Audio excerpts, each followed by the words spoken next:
जुबिन के एक music teacher थे, बिजनी करके एक जगह पे। तो वहाँ उनके निधन हो गए। बहुत सालों के लिए नहीं सिखाया था, कुछ समय के लिए जुबिन को सिखाया था, लेकिन जुबिन को याद है तो उन्होंने कहा कि चलते हैं। मैंने चलिए। तो जुबिन चलेंगे तो रात को ही चलेंगे, तो हम दोनों निकले। साथ में गरिमा बहू भी थी। तो हम तीनों गए। रास्ते में उस समय गूगल मैप इतना डेवलप नहीं थे, आया ही था, या हाँ आया था, लेकिन इतने वो डेवलप नहीं थे। तो अंधेरे में हमारे रास्ते थोड़ा सा गड़बड़ हो गए, तो हम निकले तो सही टाइम पे थे। जब तक हम पहुँचे सुबह 6 बज गए थे। तो हम पहुँच के उनके घर पहुँच के, और वो बहुत वेल स्ट्रक्चर्ड घर नहीं था।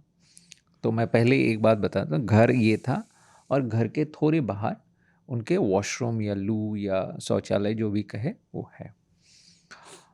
अब हम गए, जाके ही हमने कहा हम थक गए हैं, रात भर गाड़ी चलाए और गाड़ी चलाए नहीं, साथ में रास्ता ढूंढते ढूंढते हम बहुत परेशान हो गए, तो हम सोते हैं, उठ के हम बात करेंगे। तो हम तीनों सो गए। सबसे पहले मैं उठा दोपहर को, देखा जो घर जहाँ हम थे उस घर के पूरे सराउंडिंग में लोग ही लोग हुजूम लोग, क्योंकि खबर फैल गई कि इस घर में जुबिन आया हुआ है। तो सब इंतज़ार कर रहे जुबिन के उठने का। और मैंने देखा न्यूज़ चैनल वगैरह, लोकल जो रिपोर्टर्स है वो अपने कैमरा लेके वो भी आए हैं क्योंकि जुबिन कुछ कहेंगे अपने शिक्षक के निधन होने पे। निधन होने के 1 महीना हो चुके थे। अच्छा। तो जुबिन कहीं बाहर था, इसलिए तुरंत आ नहीं पाए।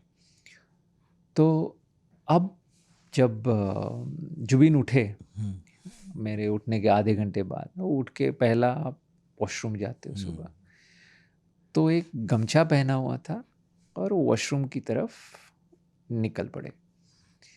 और ये टीवी वाले कैमरा लेके भागे।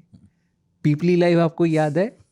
एग्जैक्टली पीपली लाइव हुआ तरफ गए। मैंने रोका कि भाई ये प्राइवेट मोमेंट है, थोड़ा शांति दो, कहीं नहीं जा रहा है, मिल जाएगा जुबिन सबको।